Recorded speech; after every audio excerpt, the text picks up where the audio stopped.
الرحیم اللہم صل علی سیدنا و حبیبنا و مولانا محمد معدن الجود والکرم وعلی آلہ و صحبہ وبارک وسلم۔ معزز محتشم سامعین ذی وقار، اللہ پاک کے فضل، رسول کریم صلی اللہ علیہ وآلہ وسلم کی نظر رحمت کے طفیل مجھے اور آپ کو نماز فجر باجماعت ادا کرنے سے نوازا گیا۔ اللہ کریم ہم سب کی حاضری کو درجہ قبولیت عطا فرمائے۔ ہمارا عنوان کل سے چل رہا ہے کہ مجالس کے اندر کھانا کھانے کے آداب۔ اس میں سے سب سے پہلے نبی کریم صلی اللہ علیہ وسلم کی حدیث پیش کی، پھر اس کے بعد امام محمد غزالی رحمۃ اللہ تعالی علیہ کے متعلق بتایا کہ انہوں نے مجالس کے اندر کھانا کھانے کے 7 آداب ذکر کیے، جن میں سے 2 چیزیں ذکر کر دی گئی تھی۔ تیسری چیز آپ فرماتے ہیں ہم کسا ہم نوالا، یعنی جس بندے کے ساتھ ہم کھانا کھا رہے ہیں تو بندے کو کوشش یہ نہیں کرنی چاہیے کہ میں جلدی اس سے زیادہ اچھا کھانا کھا لوں، اس طرح حرام ہو جاتا ہے، بلکہ اس کو جو عمدہ کھانا ہے، اچھا کھانا ہے، ایثار کا جذبہ کرتے ہوئے، یعنی قربانی کا جذبہ کرتے ہوئے وہ اپنے دوست کے لیے رکھے اور اپنے دوست کو وہ کھانا پیش کرے۔ اور اگر کوئی بندہ ہمارے ہاں مہمان آیا ہے، ظاہر ہے جب بندہ مہمان آ جاتا ہے تو بندے کی بڑی ساری مجبوریاں ہوتی ہیں، جو مہمان پہنچتا ہے وہ بعض دفعہ کھل کر کھانا نہیں کھا پاتا، تو اس کو 3 بار، کم از کم 3 بار کہنا کہ بھائی یہ آپ کا اپنا گھر ہے، یہ آپ کے اپنے معاملات ہیں، کھل کر کھانا کھائیں۔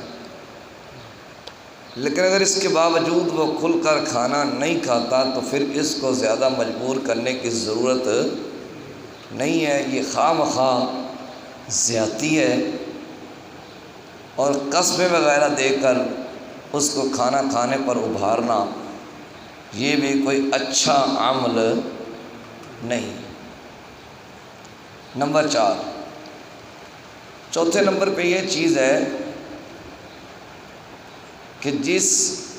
ساتھی کے ساتھ بندہ کھانا تناول کر رہا ہے، اگر تو وہ کھانا کھاتے وقت کسی ایسے انداز کا اظہار کر رہا ہے جو اس کا پہلے انداز نہیں ہے، یعنی پہلے اور کسی طریقے سے کھانا کھاتا ہے، زیادہ کھانا کھاتا ہے، اب مجلس میں ہے تو تھوڑا کھانا کھا رہا ہے، اس کو ایسا انداز نہیں اپنانا چاہیے کہ جناب والا اس کو کہنا پڑے کہ آپ بھائی کھانا کھائیں، آپ کھانا کیوں نہیں کھاتے؟ کیوں؟ اگر اس نے معمول سے ہٹ کر کھانا کھایا تو اس سے ریاکاری کہتے ہیں، جو کہ حرام ہے۔ یعنی جب ہم تنہا کھانا کھائیں تو ہمارے انداز کوئی اور ہوں، مجالس میں جائیں تو بس جی میں تو تھوڑا سا لیتا ہوں، میری تو خوراک ہی اتنی ہے، یہ ریاکاری کے زمرے میں آتا ہے۔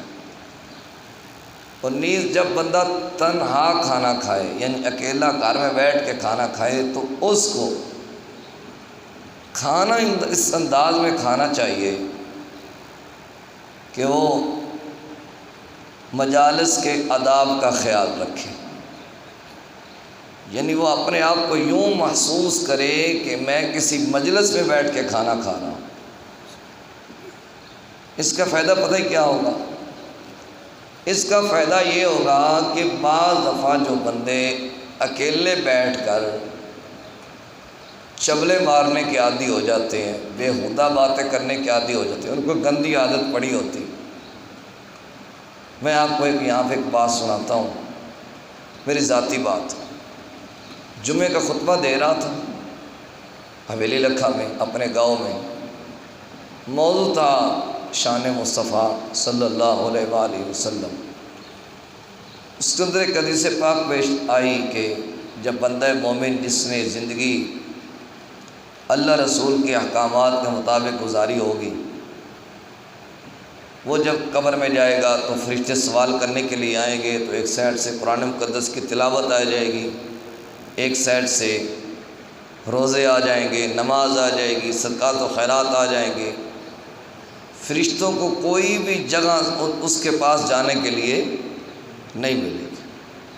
اب اس بندے مومن کو عن قریب سورج غروب ہوتا ہوا دکھائی دے گا، وہ فرشتوں سے کہے گا کہ میں نے نماز عصر پڑھنی۔ وہ کہیں گے یار ہمیں تجھ سے ایک ضروری کام ہے، ہمیں یہ بھی پتہ چل گیا کہ تیرا رب اللہ ہے، ہمیں یہ بھی پتہ چل گیا تیرا دین اسلام ہے، ہمیں یہ بتا ما کنت تقول فی حقی حاضر رجل، یہ جو تیرے سامنے پیارا پیارا چہرہ ہے، دنیا میں تیرا اس کے بارے میں عقیدہ کیا تھا؟ اگر بندہ مومن ہوا، حضور کا پیار سینے میں رکھنے والا ہوا، تو وہ تو کہہ دے گا کہ یہ کہ میرے آقا و مولا و ماوا ہے، مر کے پہنچا ہوں یہاں اس دل ربا کے واسطے۔ فرشتے کہیں کہ سامنے دیکھ، وہ سامنے دیکھے گا، اس کو جہنم نظر آئے گی۔ فرشتے کہیں گے اگر تو نہ پہچانتا تو یہ ٹھکانہ تیرا تھا، لیکن آج کے بعد یہ ٹھکانہ ختم، جنت کے دروازے کھول دیے گئے، جنتی بچھونے لگ گئے، تو ایسے سو جا جیسے پہلی رات دلہن آرام سے سوتی۔ کیا مطلب؟ وہ جب آتی ہے اپنے میکے چھوڑ کے آتی ہے، ماں باپ کو چھوڑ کے آتی ہے، تو وہ جناب اس کو بڑے پروٹوکولز دیے جاتے ہیں، بڑا بستر لگایا جاتا ہے، بڑے وہاں پہ کمرے کے اندر وہ ہار سنگھار کی جاتی ہے، سجاوٹ بناوٹ کی جاتی۔ تو یہ اعزاز ہے۔ لیکن میرا ایک کزن بڑا پڑھا لکھا، وہ اپنے آپ کو ثابت کرواتا ہے کہ مجھ سے زیادہ کو پڑھا لکھا نہیں، وہ کہنے لگا 500 کا مجمع ہے، وہ کہنے لگا مولوی صاحب کوئی دلہن بھی آرام سے سوتی ہے۔ یعنی بات کرنے کا مقصد یہ ہے کہ جو بندہ تنہائی میں چبلے مارنے کا عادی ہو نا، پھر اس سے چبل بج ہی جاتی ہے، پھر وہ رہ نہیں سکتا، کیونکہ اس نے اپنی عادت کو خراب کیا ہوتا ہے۔ تو جب بندہ تنہا کھانا کھائے تو اس انداز میں کھانا کھائے کہ جیسے میں مجالس میں بیٹھ کے کھانا کھا رہا ہوں۔ اگر وہ اس طرح نہیں کرے گا تو پھر مجلس کے اندر اس کو کھانا کھانے کے اندر دشواری پیدا ہوگی۔ اصرار کا جذبہ رکھ کے اگر کھانا کم کھاتا ہے، یعنی اس طرح کھاتا ہے کل کلا مجھے اگر کسی مجلس میں حاضر ہونا پڑ جائے، میں اتنا سا کھانا کھاؤں کہ میرا اتنے سے گزارا ہو جائے، تو یہ بھی اچھی بات ہے۔ اگر کسی کو خوش کرنے کی خاطر، یعنی کچھ دوست ہوتے ہیں مجبور کرتے ہیں کہ یار تو نے اتنا کھانا کھانا ہی کھانا ہے، کسی کو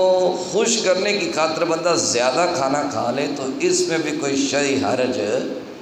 نہیں ہے۔ بندے کو خوش کرنا یہ بھی بہت بڑی عبادت۔ نمبر 5، نظروں کو سامنے رکھیں، یعنی دوسروں کے لقموں پر نظر نہ جمائے۔ اور اگر محفل کے اندر کوئی ایسا بندہ موجود ہے جو صاحب عزت ہے، لوگ اس کو عزت دیتے ہیں اور لوگ اس کے ساتھ کھانا کھانا اپنا اعزاز سمجھیں۔ اب اس کی عادت ذرا مختلف ہے، اگر وہ کھانا تھوڑا کھاتا ہے، اس کو چاہیے کہ اپنے کھانے کی جو رفتار ہے اس کو آہستہ رکھے، اپنے کھانے کی رفتار کو آہستہ رکھے، تھوڑا تھوڑا لقمہ لیتا رہے، جب اینڈ پہ پہنچے تو پھر بے تکلفی کے ساتھ کھانا کھانا شروع کر دے۔ اگر وہ ایسا نہیں کرتا، اپنا کھانا جلدی ختم کر لیتا ہے، تو دوسروں کو شرمندگی سے بچانے کے لیے وہ اپنے عذر کا اظہار کرتے ہیں۔ ایسا نہیں ہے کہ وہ صوفی صاحب بن کے بیٹھے رہیں اور لوگ ایک دوسرے پر نظریں پھاڑ پھاڑ کے دیکھتے رہیں کہ انہوں نے تو کھانا ختم کر لیا، ابھی تک ہمارا کھانا ختم ہی نہیں ہوا، تو یہ بھی کوئی اچھی بات نہیں ہے۔ اگر بندے نے کھانا تھوڑا کھانا ہے تو بندہ اپنا عذر پیش کر دے۔ نمبر 6، کوئی ایسی حرکت نہ کرے، مثلا منہ سے لقمے گر رہے ہیں تو اگر سب کے سامنے منہ سے لقمے گریں گے تو یقیناً ایک سب کو یہ ناپسندیدہ عمل ہوگا، لوگوں کو کراہت سی محسوس ہوگی، تو شریعت اسلامیہ نے اس سے بھی منع کر دیا۔ یا برتن کے اندر پورے ہاتھوں کو گھماتا پھرے انگلیاں سمیت، یہ بھی اچھا عمل نہیں ہے۔ یا جب منہ کے اندر لقمہ ڈالنا ہے تو سر کو اس قدر جھکا دے کہ جناب برتن کے اوپر ہی لے جائے، یہ بھی کوئی اچھا عمل نہیں ہے۔ روغن سے، جن لوگوں پر روغن لگا ہوا ہو ان کو سالن یا سکے وغیرہ سے بھگو کر کھا جانا چاہیے۔ البتہ جو منہ سے لقمے از خود گر جاتے ہیں، جن کے اندر بندے کا کوئی اختیار نہیں پایا جاتا، ان کو ایک سائڈ پہ ڈالیں، منہ کو سائڈ پہ کر لیں تاکہ دوسرے بندوں کو کسی قسم کی کوئی کراہت محسوس نہ ہو۔ 7ویں نمبر پہ ہے ہاتھوں کا دھلوانا، یعنی چند بندے بیٹھے ہوئے ہیں تو ایک بندے نے خواہش کا اظہار کیا، چلو جی میں تسلا لیتا ہوں، اس میں یا لوٹے میں یا کوئی گڈوی میں پانی لیتا ہوں تو میں سب کو ہاتھ دھلوا دیتا ہوں۔ اب اس کا طریقہ کار یہ ہے کہ دائیں سائڈ سے یہ سلسلہ شروع کیا جائے گا، دائیں سائڈ سے یہ سلسلہ شروع کیا جائے گا۔ ضروری نہیں ہے کہ ایک بندہ ہاتھ واش کر لے تو پھر اس کا پانی ڈولنے کے لیے چلا جائے، پھر دوسرا واش کر لے پھر اس کا پانی ڈولنے کے لیے چلا جائے، پانی گرانے کے لیے۔ وہ ہماری اردو بھی کبھی کبھی تھوڑے سے نا وہ ہو جاتی ہے نا، پانی گرانے کے لیے چلا جائے، تو یہ بھی کوئی اچھا عمل نہیں ہے۔ ایک ہی دفعہ سب کو ہاتھوں کو واش کروا لے،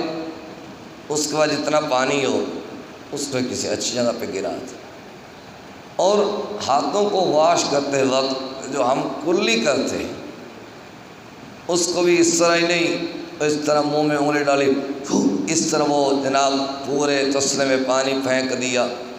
یہ تہذیب کے خلاف ہے، یہ اخلاقیات کے خلاف ہے۔ منہ میں پانی لیں، دانتوں میں انگلی کو پھیریں اور غیر محسوس انداز میں اس تسلے کے اندر پانی ڈال دیں۔ یہ وہ چیزیں ہیں بڑے بڑے لوگوں کو پتہ نہیں ہوتا، تو ان چیزوں کا یاد کرنا، ان چیزوں کا دیکھنا بہت ضروری ہے۔ اس لیے آپ احباب کے لیے سوشل میڈیا کا استعمال کیا ہے، انتظام کیا ہے، یوٹیوب چینل پہ بھی ہوتی ہیں، فیس بک پہ بھی اگر بعض اپلوڈ ہو جاتی ہیں، بعض دفعہ نہیں ہوتی، واٹس ایپ پہ کلپس بن جاتے، پر یوٹیوب سے آپ کو جو مکمل ہے وہ تفصیلاً مل جائے گی۔ آپ اس کو سبسکرائب کر لیں گے تو یقیناً آپ کو روزانہ کی جو نوٹیفیکیشن ہے وہ ملتا رہے گا۔ یہ آپ کے لیے کیا ہے تاکہ جو احباب ماشاءاللہ مسجد میں آنے کے بڑے عادی ہیں، جمعے کے جمعے، کیا میں نے کہا مسجد کے آنے کے بڑے عادی ہیں،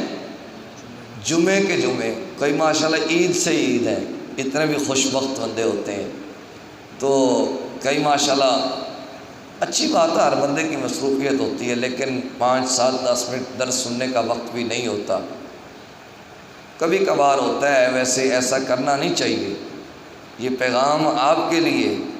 یہ میسج آپ کے لیے، تو اگر آپ ٹائم نہیں نکالیں گے تو دل آزاری تو ہوتی ہے، سیدھی سی بات ہے۔ آپ کو پتہ مجھے لگی لپٹی بات کرنی نہیں آتی، سیدھی سی بات ہے، دل آزاری ہوتی ہے، کہ ٹھیک ہے آپ حضرات نہیں سمجھتے تو پھر یہ بھی میں کہتا ہوں یہ بھی آپ کی محبت ہے۔ اللہ کریم ہمیں دین رسول صلی اللہ علیہ وسلم کا نور عطا فرمائے اور جو بنیادی باتیں ہیں ان کو اچھی طرح یاد کرنے کی توفیق عطا فرمائے۔ صلی اللہ تعالی علی حبیبہ الاعلی سید الانبیاء محمد وعلی آلہ و اصحابہ اجمعین برحمتک یا ارحم